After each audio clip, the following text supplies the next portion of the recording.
Good morning. Today we are going to work on lesson number 41, which I refer to as chord shifting.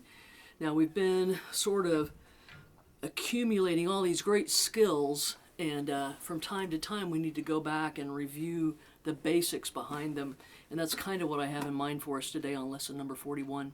We're going to sort of review lesson 23 and lesson 23.5 and really make sure that these chord shapes are hitting home and we've got the muscle memory around them that we need. And then toward the end of this lesson, on the bottom of the page, exercise number 7 and 8, those are brand new exercises for you that will sort of continue to grow that skill level that you're developing right now. Okay, and exercise number 1, let me see if I can see better without my glasses. No, I cannot. That's as good as it's going to get. In exercise number 1, we're using the shape, the chord shape that we're going to find that we use all the time. We learned this in lesson 23. Middle finger, index, and thumb. In lesson 1, I've just got you going that same shape, or not lesson 1, but exercise 1. 2, 3, 4, 3, 4, 5, up to 5, 6, 7, 6 plus 7, 8, and then 7, 8, 9. Okay, I'm going to run that again, and you notice, same thing I've been harping on you for the past month or so. You keep your fingers, same fingers on the same strings, and you just ride them up like they're a train going up the tracks. 2, 3, 4, 3, 4, 5, 5, 6, 7, 6 plus 7, 8, 7, 8, 9. And all of you, no matter how advanced you are, need to practice that and make sure you're making good contact and make sure you're up high on your fret to where you get the best tone. Okay? Now, on exercise number 2, I think we mix that up. We're going to keep the same shape going, but we're going to mix it up a little bit. So exercise 2 is 2, 3, 4, 5, 6, 7, 3, 4, 5, 2, 3, 4, 5, 6, 7, 6 plus 7, 8, 7, 8, 9. Okay, see how that works? Once again, you're practicing keeping those fingers in the same alignment.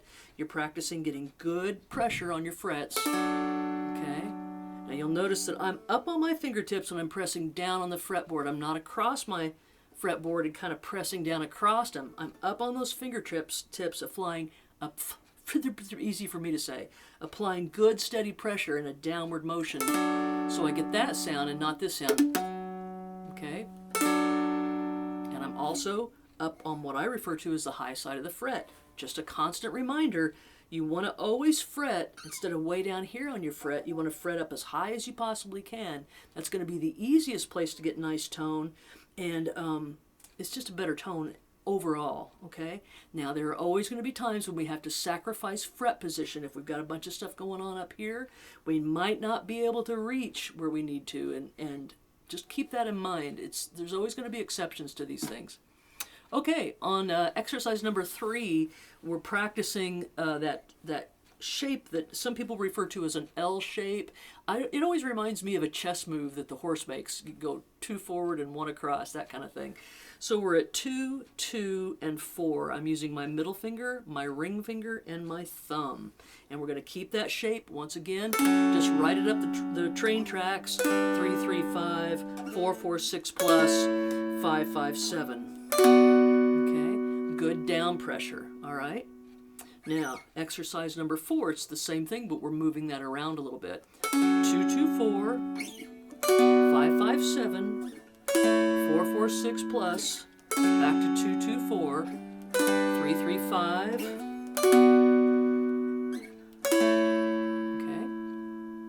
Now, these are incredibly great exercises to work every single day that you practice. I would put this sheet, lesson number 41, at the very beginning of all your materials so that you know to warm up on this. If you do nothing at all, no practice at all through the day, and you can at least sit down with this sheet, that'll keep you on your toes, okay? Now, exercise 5 on this sheet, we are mixing up those two shapes. We're doing the 2, 3, 4 to the 2, 2, 4.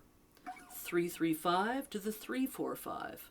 2, 3, 4 again to 2, 2, 4, and back to 3, 3, 5. Now you'll notice, same thing I've been harping on you. I'm keeping my thumb and my middle finger. My middle finger's on my bass string. My thumb is on my melody string. I'm keeping those two fingers locked into that position.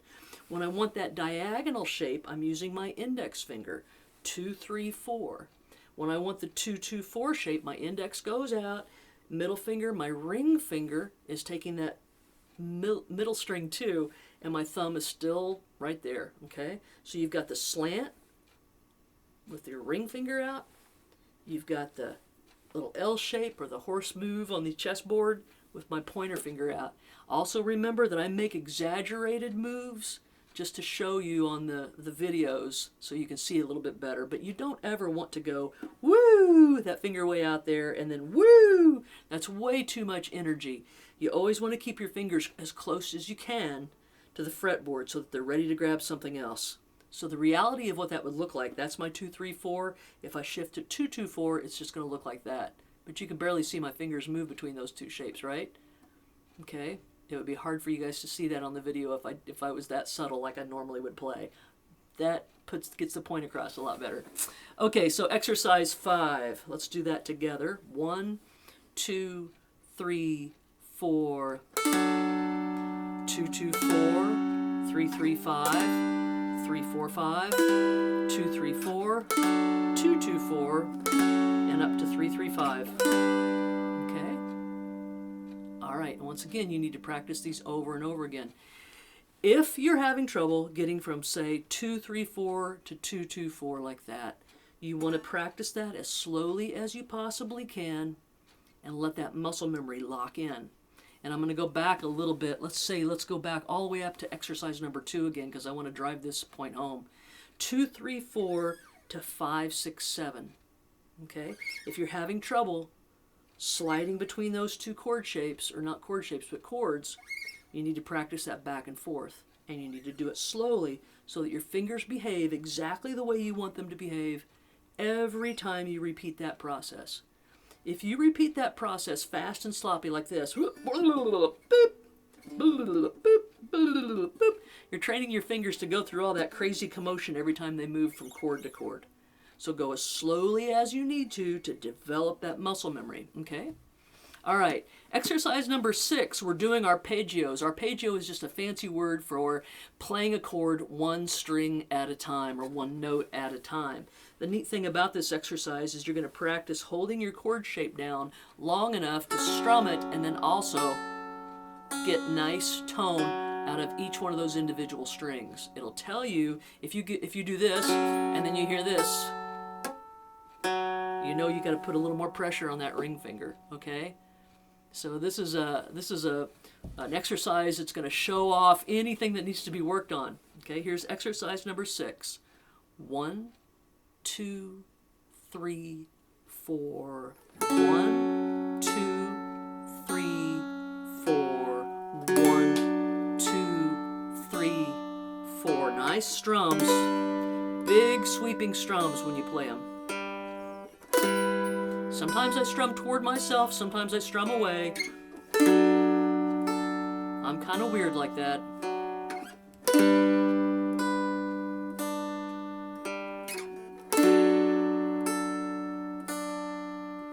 Okay, that was actually played a lot faster than I want you guys to play it. I want you to play it so slowly that every note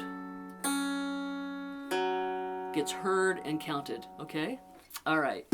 Now, exercise number 7 on this page. I make a note here that it's perfectly fine to use your ring finger, your middle finger, and your index finger when you're running down to that 1, 1, 1, and you know you're going to chase it with a 1, 0, 1 A chord. That's a really easy way to get that, okay? The nice thing about that fingering too, ring finger, middle finger, index, is it allows my thumb to manipulate notes on my bass string. Okay. However, as we advance, that's not necessarily the common thing we do. It's more common to find our middle finger, ring finger, and pinky so that our thumb can manipulate our melody string. We call it the melody string for a reason. It does a lot of the melody work for us. Okay. So let's see what I go on to write here. When you know your fingers are going to be moving up and down the neck while forming different chord shapes, this is the best fingering to use. And it's what I show you here. Middle finger, ring finger, and pinky. Okay, that gives me a lot more room to move my thumb around the whole fretboard, but particularly up and down on that melody string. Okay? Now, exercise 7 has got you simply just doing 1, 2, 3, 4, 5, 6, 6 plus 7.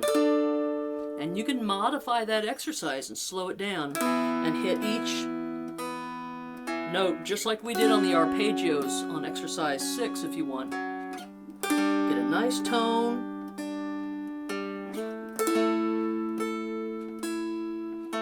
Okay? You might also notice that a lot of times I'm strumming up in here on my dulcimer. I probably don't talk about that enough.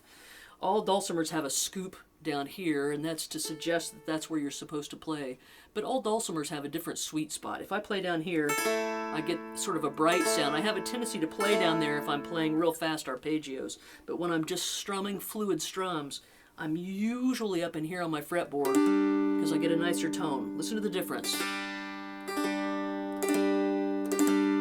To me, I think the sweetest sound is right up in here on this particular dulcimer. It's going to vary from dulcimer to dulcimer, though, okay? You got to find your own sweet spot. Okay, exercise number 8. This is one that's really important. You're going to go middle ring, pinky again. You're going to play the 1, 1, 1. Then you put your thumb on the 3. Then you switch to that diagonal shape. And then you're going to move your thumb up 1 fret. Okay? That is a really good thing to practice. Watch it again. 1, 1, 1. Add my thumb for the 1, 1, 3. I haven't moved anything else yet. Put my index finger down. Now, a lot of times my pinky and my ring finger come up automatically. So don't feel like you've got to keep those guys locked in when you've got the 1, 2, 3 down. All right? Usually by the time I get to that 1, 2, 3, these 2 fingers have come up. Okay? Once again, 1, 1, 1, 3. When I put my 2 down, those come up, and then I just slide my thumb up to 4. Okay? We're going to do exactly the same thing in the next measure on the 2nd fret. 2, 2, 3, 4, 2, 2, 4, 2, 2, 5. Okay, it's a little bit different there. All right? Then we do the same thing that we just did on the 3s. 3, 3, 3. Add the 5. 3, 4, 5, slide the thumb up. Okay? And on the last measure, we are 4. We add the thumb to the 6 plus, that makes it an A chord. We add the index finger down that 5, and then we slide up.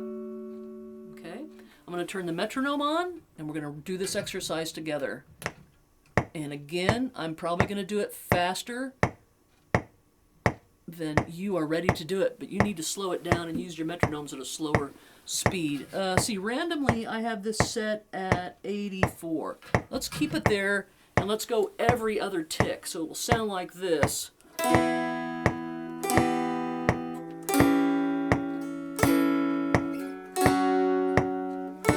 Got it? So every other tick. Now, if you need to slow it down and you've got it at 84, you could strum a chord on every 4 beats like this. You could go 1, 2, 3, 4, and practice holding those and letting them ring. That's a good exercise too. 2, 3, 4. Keep your pressure down so you get a ring through all 4 of those beats. 2, 3, 4. 2, 3, 4. 2, 3, 4. See what I mean by that? Some of these are kind of ugly. 2, 3, 4, thumb.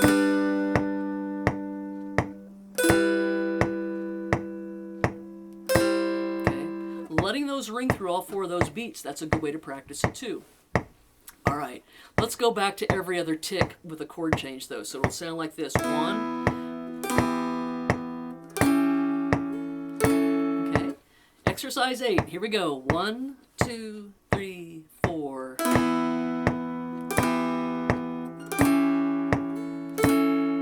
Good steady pressure. Should get a little bit sore during this, unless you're in your early teens or 20s. And then you can go all day long and not feel anything. But if you're 50 or over, I'm thinking you're going to feel a little pain after an exercise like that. Please take plenty of time to do some of the stretches I've shown you before. I'll show you again. My favorite exercise Hands together like this. You look at this line right here between my palms, and that's going to stay straight up and down. It's not going to go like this or like this. It's going to stay straight up and down. My fingers, though, are going to bend over, and I'm going to hold that for 10 seconds. Okay? And my left hand, those fingers are the ones that I really need to stretch. And those are the ones I'm stretching right now. I don't know how fast and easy it is to tell which direction is what when you're looking at these videos, but anyway, I'm going to stretch those out. Anytime you stretch your arms in any way, shape, or form, you always want to push to the point of feeling that elasticity tighten up, but not to the point of pain, okay? So don't push it to where it hurts. Push it to where it's about as tight as it can go, and then just hold it for a while. Let that really stretch. Another really funky exercise, let me see if I can show you how to do this in opposite of what I normally do. You take your middle fingers and you put them on the outside of your pointer finger and your pinky, and then you walk like you're walking. Let me make sure you're in front of the dark part of my t-shirt. And you just walk those fingers, and you'll feel all that in here stretch too, okay?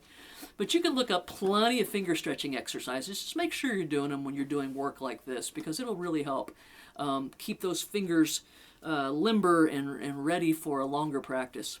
All right, so work this every day if you can. Put it right in the front of all of your music. Remind yourself to go over this, all right? Because this is good stuff to have down. All right, thanks so much for hanging out with me. We'll see you next time.